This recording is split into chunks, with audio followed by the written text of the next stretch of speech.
Okay, well, welcome back, everyone. So glad to have you here this week. We have a great program today, as always. I may jump off early. Kimberly may jump on. We are both at a conference in Atlanta. Oh, wow. But I wanted to pop in, so I may take my screen off. But Donna Lisa, did you have anything before we let Christina get started? I have a few things, but I'll do it at the end so that Christina can do her thing, and then we'll take care of it at the end. Okay, and it probably won't be as long as last week. So we know everybody has a lot in the evening, but we found that Tuesday night is always the best night for this. Good news, I will put this out, is on the 24th, everything was set for payment. So I don't know if anybody has gotten theirs yet. Oh, okay. Kim, I think yours was mailed, so that may take a little longer. Okay, but good. Yay, we're glad you guys already have it. Oh, good, you're already spending it. Okay, great. Just wanted to make sure all of you knew that. All right, well, we will turn it over to Christina Mortel with the Texas Veterans Commission. Thanks, Tracy. Hi, everybody. Happy to be with you today. Let me get set up here and we'll get started on today's presentation and see how that works out for everybody. Can you see my screen yet?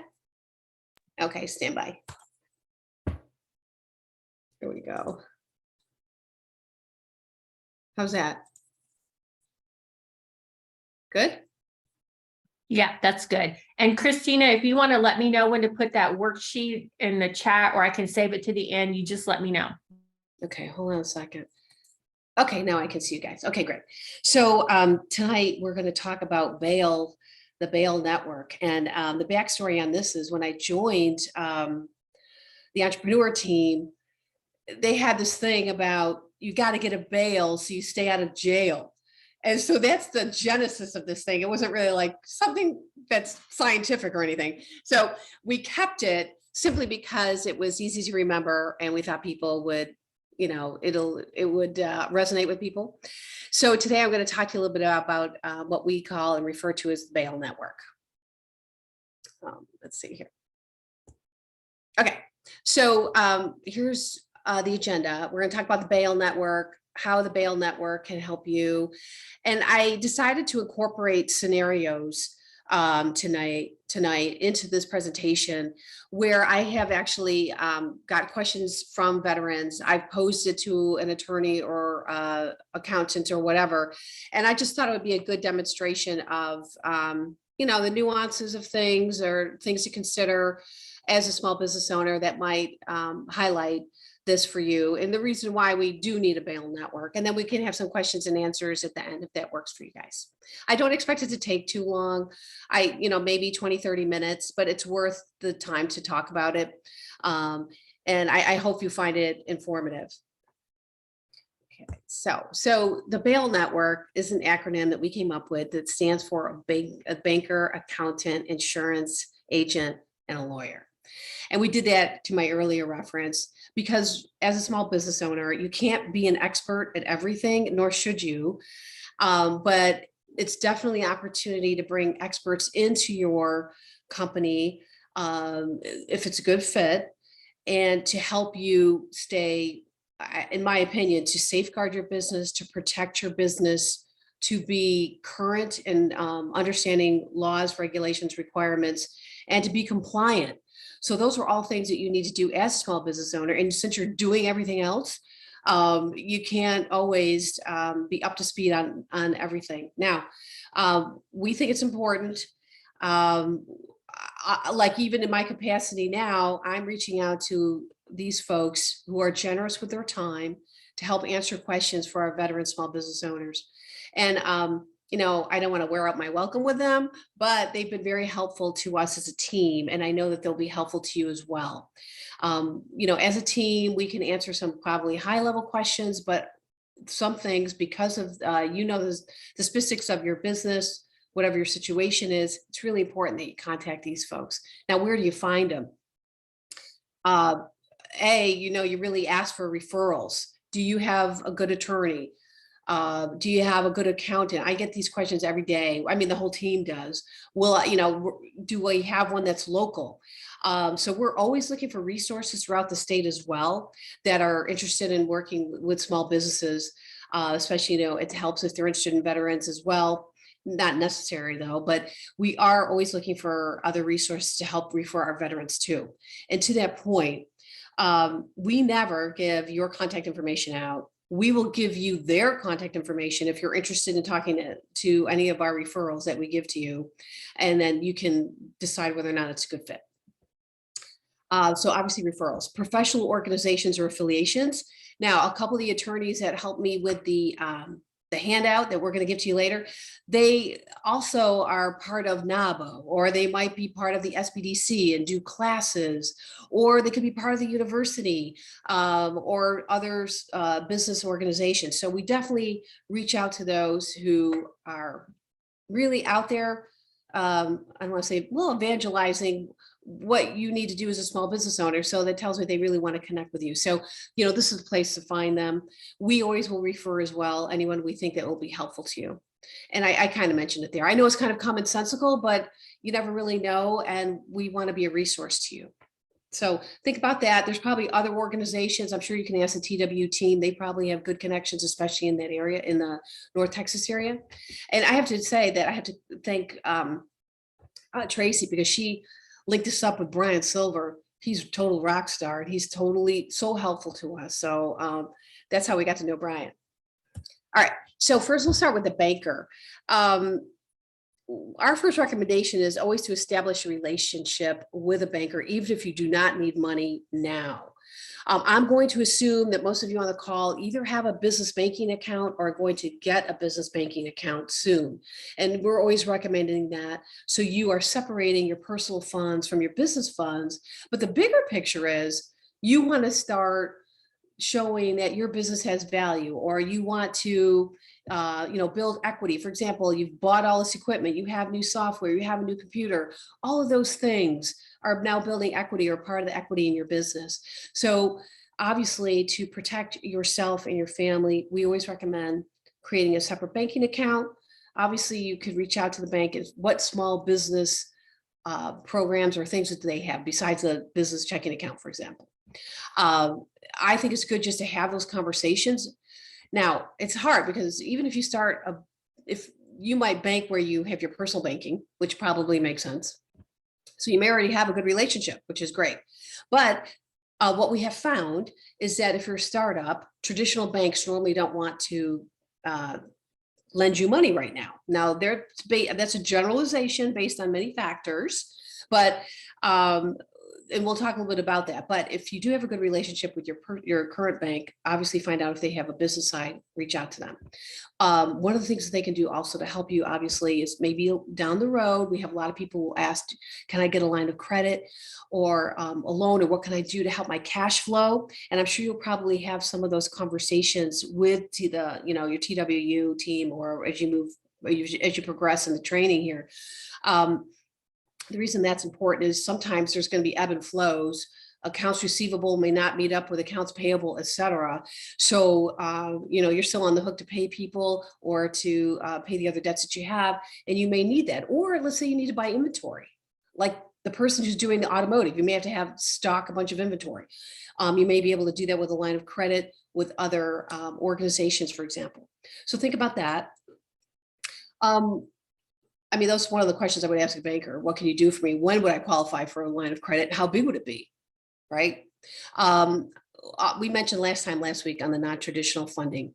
Now, we recommend CDFIs primarily to our veteran community because the loan rate is so low. It's 5%. So if you needed, a loan or some startup cash or capital, they may be the best place to go. Now, they are not a bank.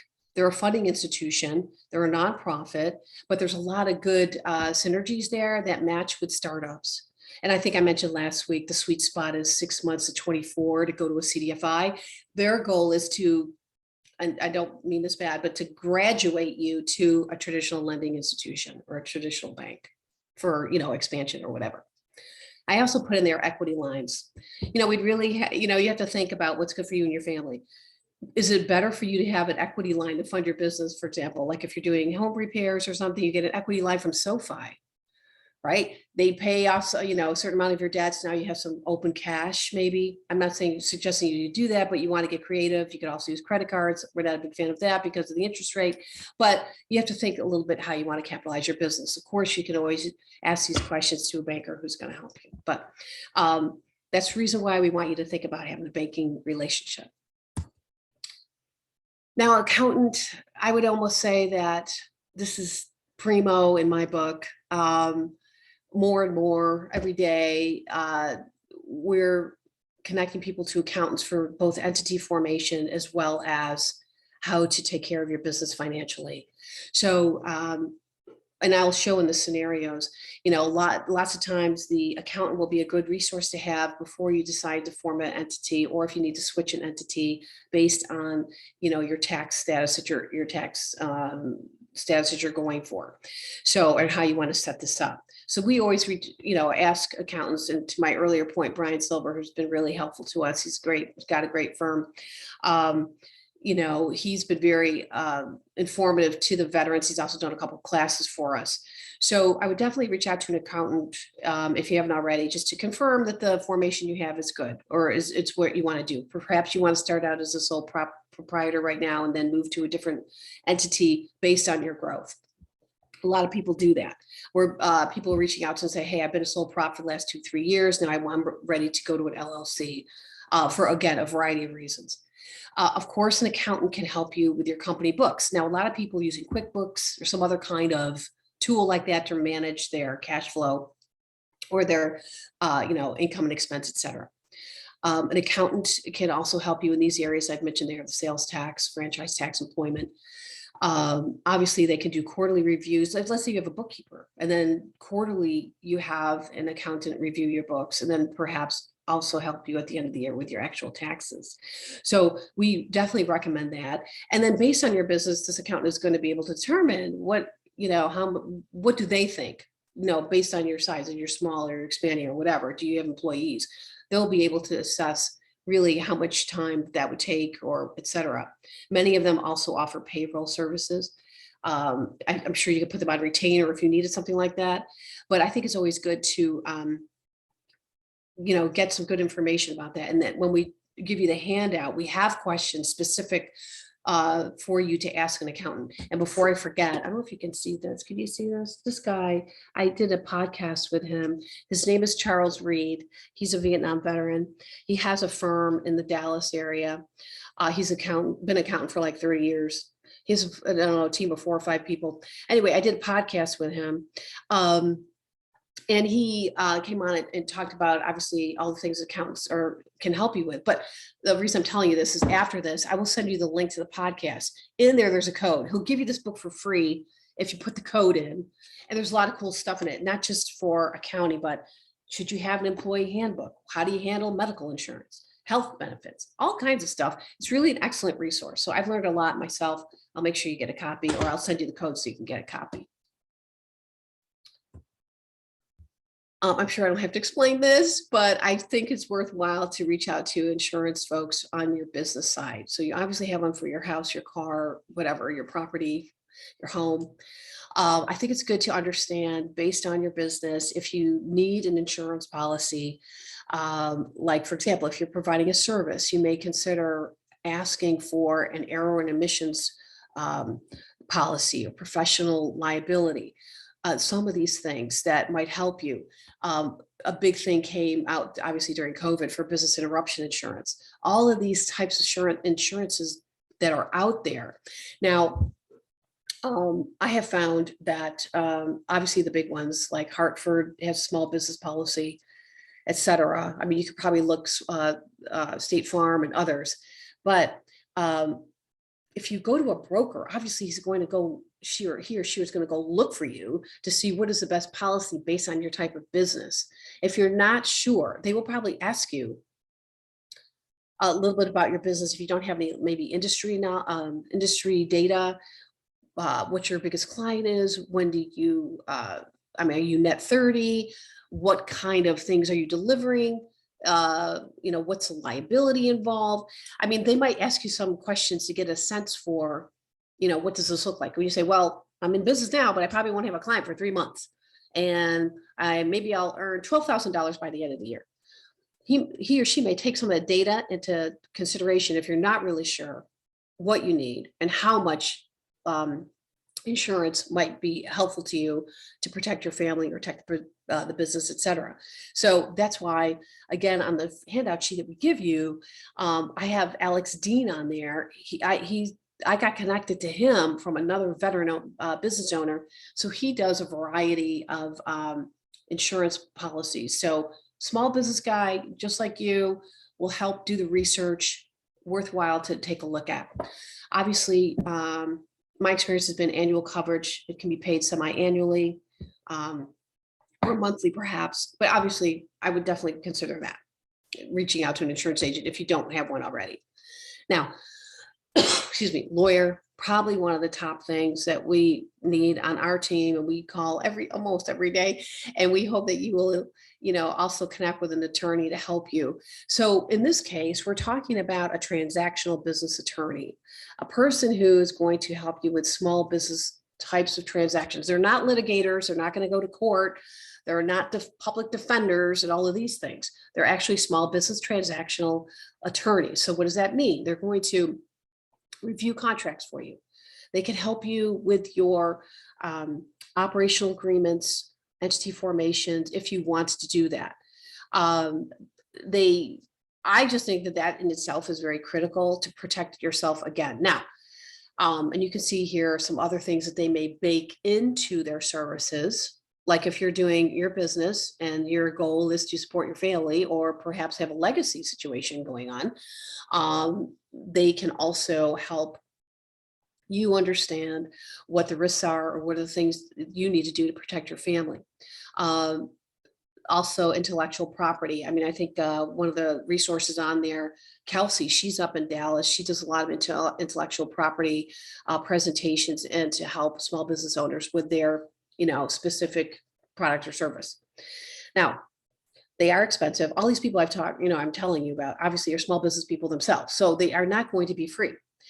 With that said, they will do, in most cases, a complimentary consult. So they'll give you 30-minute free consult. This has been my experience. You can always ask. 30-minute free consult. Some cases, if you're a veteran, they'll give you 10% discount. And they may be able to work with you if you need to, have extended payments or something like that. I wouldn't be past them either. Hey, can you barter? Are you interested in some of these things? Like, if you have a service or a product that they're interested in, you never know. I would try that too if you were interested. But in more cases than not, the attorney or the accountant are going to save you time and trouble if you engage them. That's what I have found. And in some of the scenarios that we're going to go over, I think you'll see why it was important to reach out to these folks. And some of them are veterans. And I just think, again, we really try to connect you to people that we kind of have vetted in a way that we feel good about, and they're not trying to do anything, wrong. But again, many of them will work with you if you need assistance. Okay, so I'm going to go over 3 or 4 scenarios. No, 5 actually. These are actual scenarios that we had emails going back and forth between us from a veteran sent to us. We needed clarity through an attorney or accountant, and then we can kind of discuss that. And so there are just a variety of things, but I thought it might be relevant. So the first one is on the entity formation and the S Corp. And I think we had this question last week, but here's the actual question. If a vet wants to form an S Corp, he or she forms the Corp through SOS, Secretary of State first, like the Form 201, correct? This is what I'm asking, in this case, the accountant. Then designates the company as S Corp for tax purposes. Okay.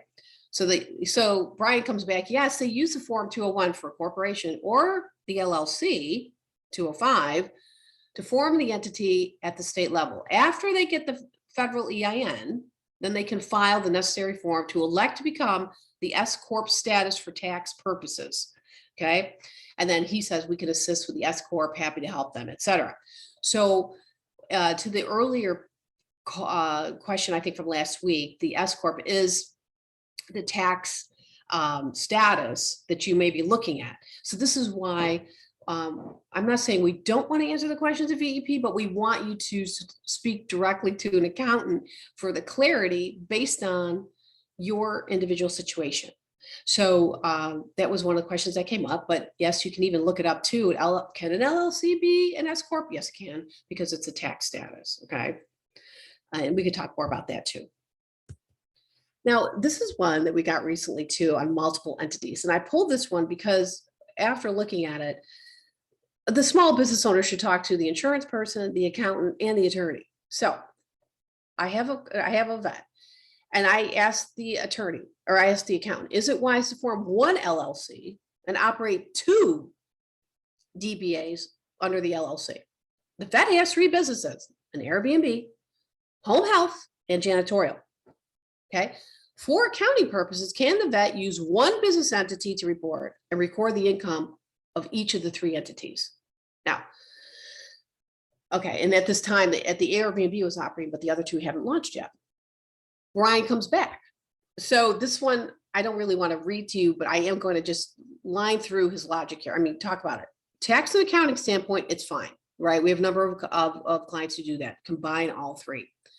Of course, I would encourage them to keep the business activities as separate as possible so they can independently manage each business. So that to me sounds like individual books, but they will be combined for tax purposes.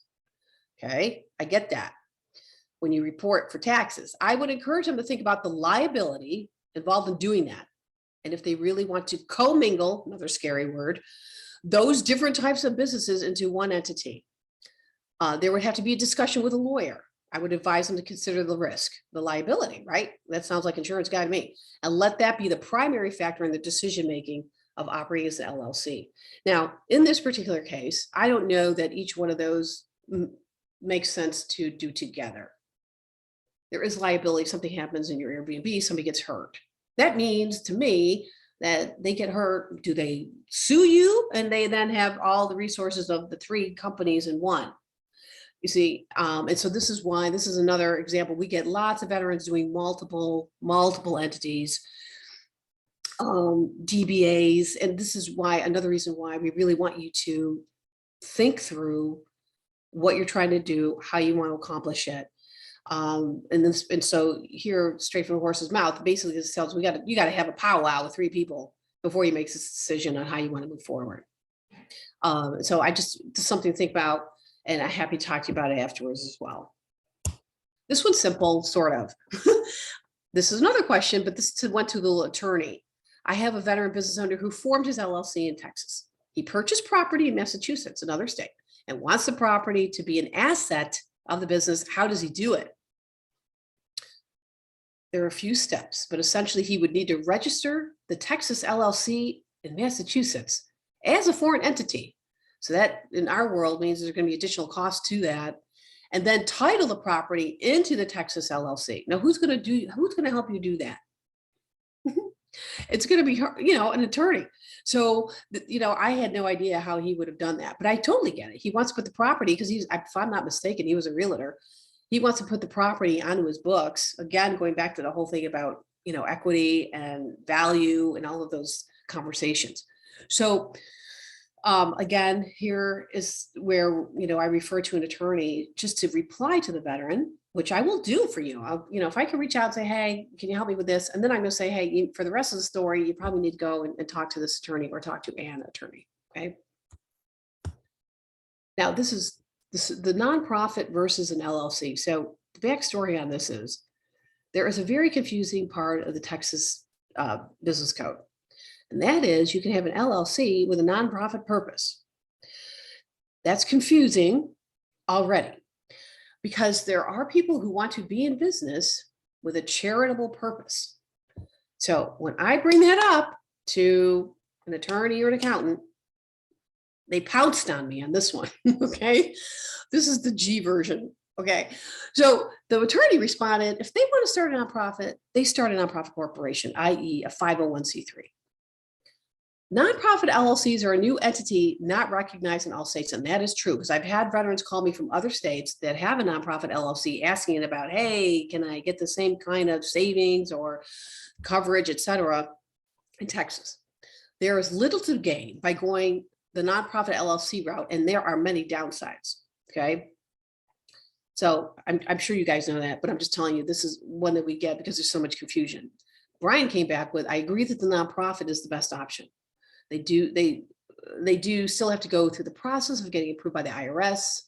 Okay, and while they're doing that, you can be in the applied for status as a 501c3. And then he notes it took almost 9 months to get the IRS to approve nonprofits.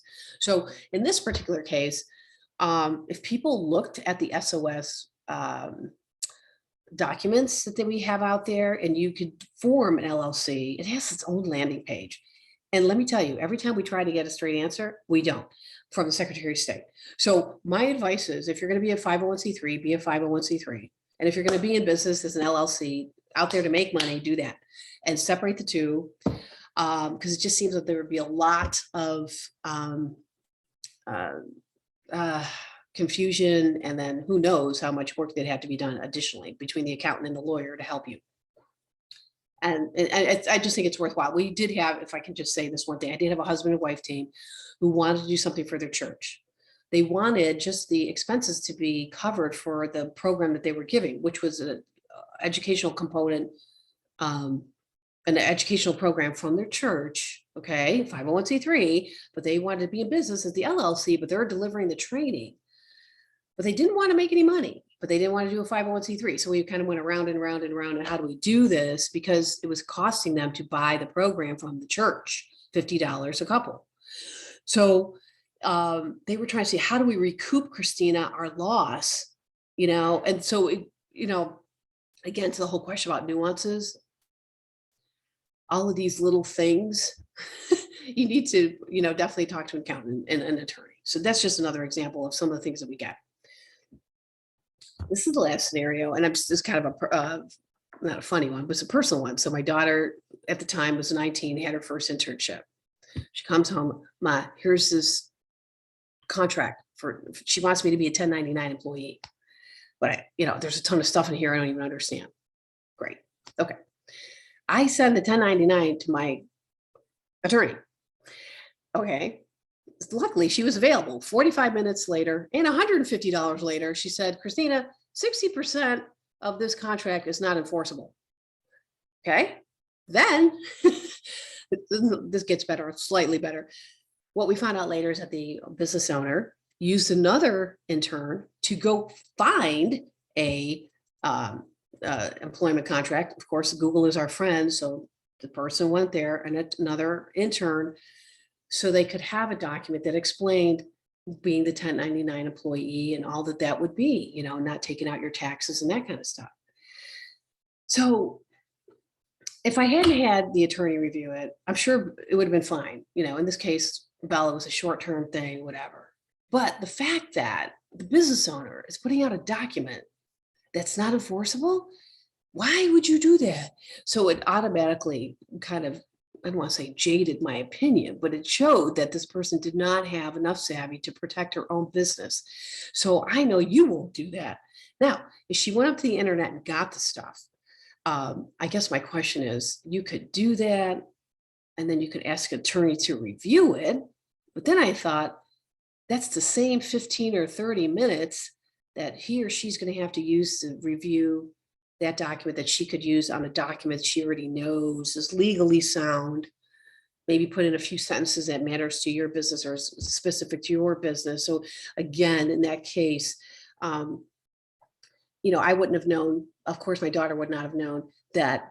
I'm not sure exactly which. Now, of course, Rebecca this time had highlighted each paragraph that was wrong.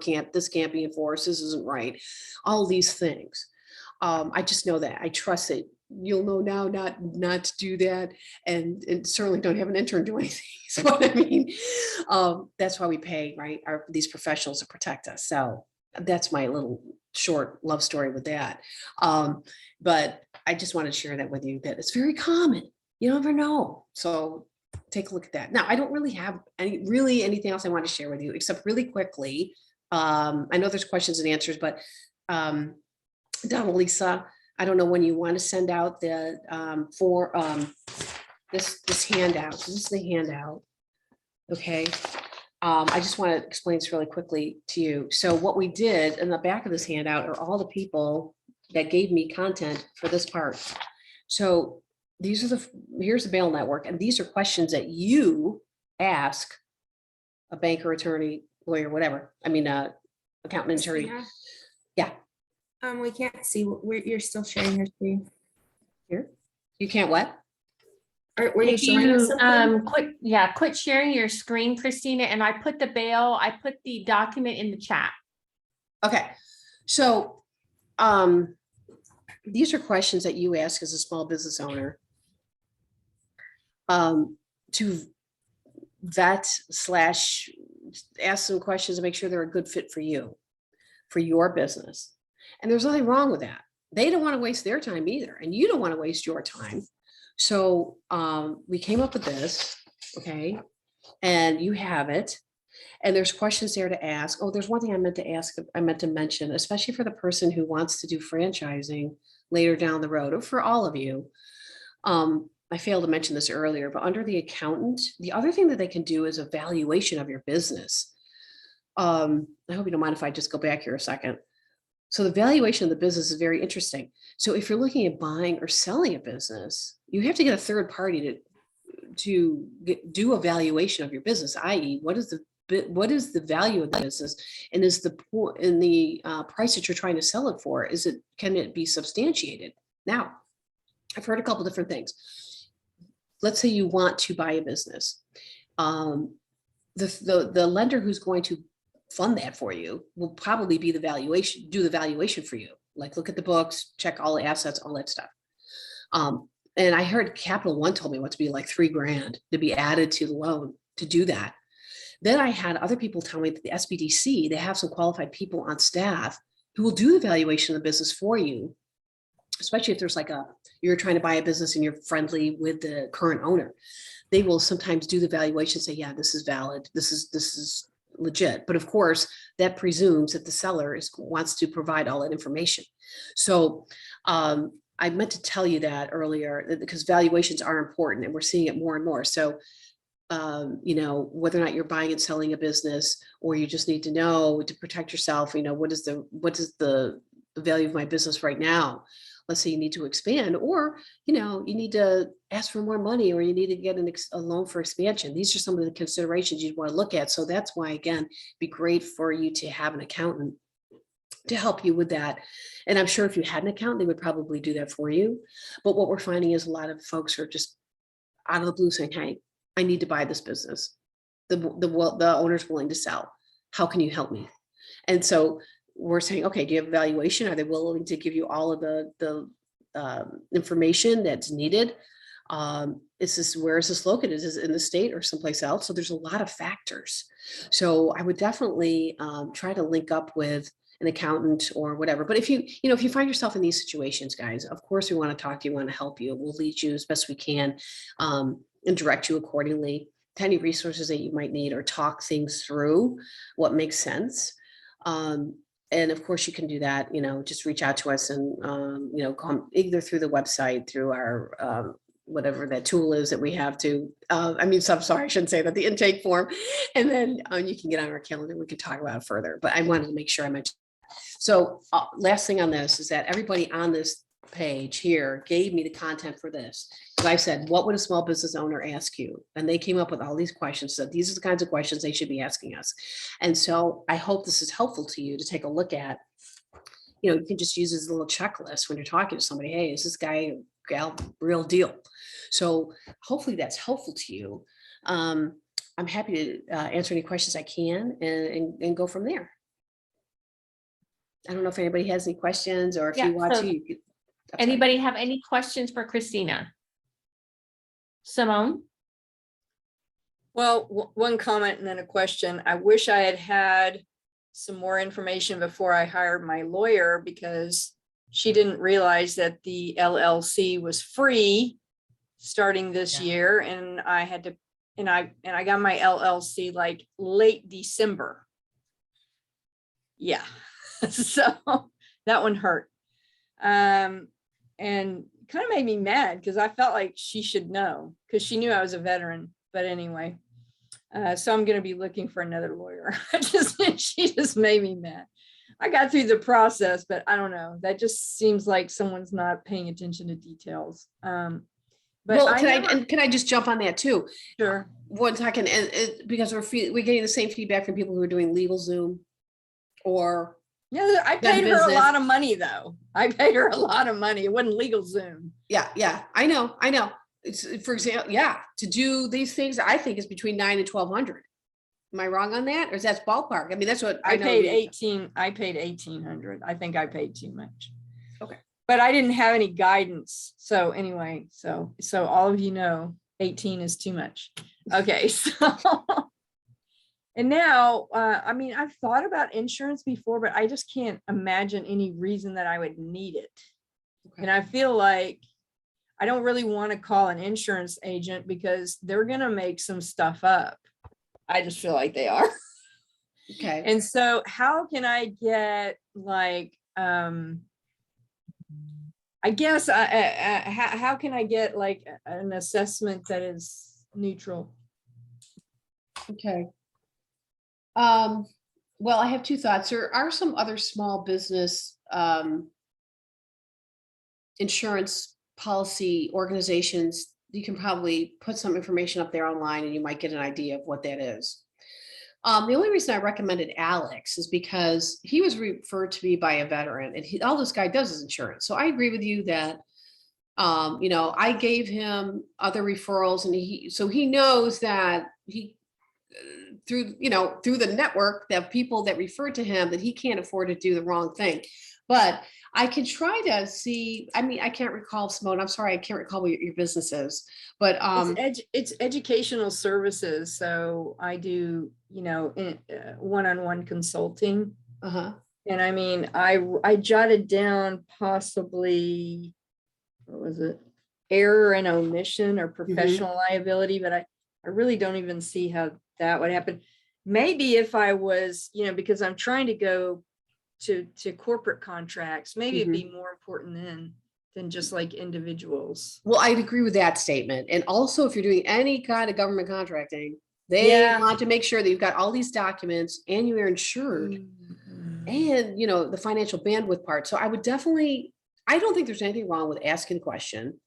And if you went to like a broker, you say, I need 3 quotes. I can't do anything without 3 quotes, and just see what they come back with. But there's also, and I've written this down, I'm going to see if there's a couple others that I have seen that I could send to you, and maybe you could just take a look at. But when you say educational services, you're validating content that you're doing what with? Research. Okay. Results. Data. My own. So Okay. Christina, I'm going to put a link in the chat to a YouTube video that we have from our small business training course that we did. In fact, we had her on. Her name is Amy Doss. She works with Frost Insurance, but she came on as like an independent. It wasn't to advertise Frost Insurance. Anyways, she did a really great overview of kind of what, as a small business, what kind of insurance you should be looking at. And so maybe watching that video first, Simone, will kind of give you an idea of some of the things that that you might be in your area before you go out and start seeking somebody. So, yeah, I think that's great. Sorry. I think that's super helpful. Yeah. And I think another thing too, we could go to SCORE, or even SBDC or something. Again, they wouldn't have anything to do with the outcome, but at least they would say, I know this person is legit and will do a good job or be fair or whatever. And you can also call and ask them, see do you think this is something I need insurance for? Well, I mean, I'm hoping to, when I get corporate contracts, there may be an element of federal, if it's the VA, or state, if it's UTMB or something. So it is probably something I need. I just don't know what. Yeah, and if I find anything too, I will also do a follow-up to Donna Lisa with any follow-up information for just it might be broad, but just, best practice or something like that for you. I mean, for the collective group. It sounds like that's what that video might be, but let me see what else I can find too. So thanks for that question. Anybody have any other questions for Christina? Well, Christina, for those, I think everybody has formed their business, but if not, how they go about that, and that not you personally, but you guys are the one that verifies, correct? Yeah, so we verify that you are an honorably served veteran. So this is I'll just really quickly, it's a 3-part process. You start with us, we get the document, the letter of verification. We send it to you, it has the unique code. The unique code goes on the certificate of new veteran business formation, which is the form 05904, which has to be completely filled out with the unique code and the percent of business ownership that's veteran. Either has to be 50, 30, 100%, or I mean, if you're in business with other vets. If you're in business with your spouse, that does not work. You send that in along with the form 201 or the form 205 completely filled out. So those 3 documents are what is needed to be formed at the SOS. Now, Simone, the thing I feel bad about yours is the legislation became effective in January. However, we had people filing in December, and on the last page of the 205 saying, check the block that said this becomes effective after January 1st. So even though they submitted the documents ahead of time, a month or so ahead of time, they purposely knew that the legislation wasn't going to start till January 1st. And they would have been fine because then they would have qualified for Senate Bill 938. So if your attorney didn't know that and you didn't know it, perhaps, then there was no way to delay the processing of the formation to qualify for Senate Bill 938. See what I mean? That's right. I mean, I didn't know, of course, because that's why I pay professionals to know. Yeah. And she did know I was a veteran. So yeah, it kind of made me mad, but I don't know that there's anything I can do about it now. Close it and start again, but why? Yeah, I know. So Tracy, I hope they answered the question. So there is still confusion. I gotta tell you, we still get tons of rejections. Okay, the veterans are still getting tons of rejections because they're not filling out the paperwork correctly. They send in the 05904 with nothing on it. Blank. And so we don't know why that is. So we're constantly asking for the rejection documents. We're reviewing our team reviewing the documents and then telling the veteran, this is what you need to do to correct it. So we're getting lots of rejections. So the SOS is, going to everything, through with a fine tooth comb. So if you have a form or you're looking to change, et cetera, let us know. We're happy to do it in advance. I mean, I was trying to review documents before they submit them, so they didn't have to have pain and suffering in the aftermath. But, we're finding more and more people just decided to do it and I'll get a reimbursement later, which is true. But then, the whole rejection thing with the Secretary of State. So they're the first person you got to please. And we work very closely with them. Don't misunderstand me. And with the comptroller. But we'll do whatever we can to help you with your formation or next formation, because again, this legislation is good through 2025. So if you decide, you know what, I'm going to get another entity, perhaps, something to think about. Yes, good one, Stephanie. Anybody else have any questions for Christina?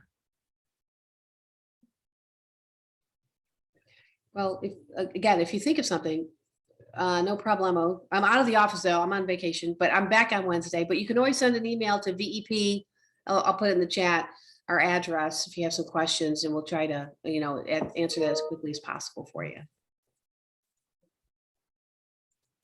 Awesome. Well, thank you so much, Christina.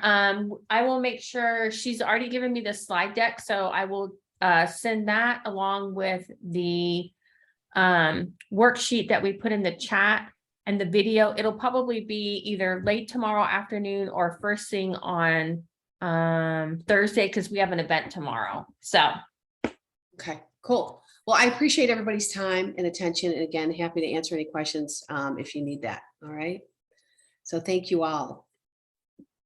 Awesome. Thanks a lot, Christina. We appreciate it. Yeah. Have a good night, everybody. You too. Thanks, Christina. Oh, So just a couple of things before we go. Again, the replay, the slide deck, and that sheet that she had that I put in the chat, that'll be sent out either late tomorrow afternoon or on Thursday. July 5th, everyone should have gotten a message about a social media feature. That's due to me by July 5th. I don't take any after that because we have to get it all scheduled and I have to put it all together. And then the last thing I wanted to share with you is we do have our July Women Rise, which is the 12th of July. It is in person and virtual. Here's the link to register. It's actually, we have Heather from Blue Steel Solutions coming in to talk about it's time to convert those leads. So the one thing that we get a lot of is people struggle getting clients. They want to learn how to get more clients. And so this is a great opportunity to learn how to do that. If you can't attend live or virtually, you can still register and you get the link and all the resources to your inbox. So next week, we've got Patrick from the Veterans Business Outreach Center at UTA, and he will be talking about finances. And if I remember correctly, that one goes a little bit longer. We probably will be right at the 7:30 mark, even probably a little bit later. But as I'm sure Tracy and Stephanie will echo, the finance part is the thing we all don't want to talk about, but it's the thing we need to know about. So. of course. Thank you, Donna Lisa. Yep. So did anybody have any questions for Tracy before we quit for the evening? All right, well, we will see you guys next week, same time, 6 o'clock with Patrick on business finances. Have a nice evening. Best of luck, ladies. Good job.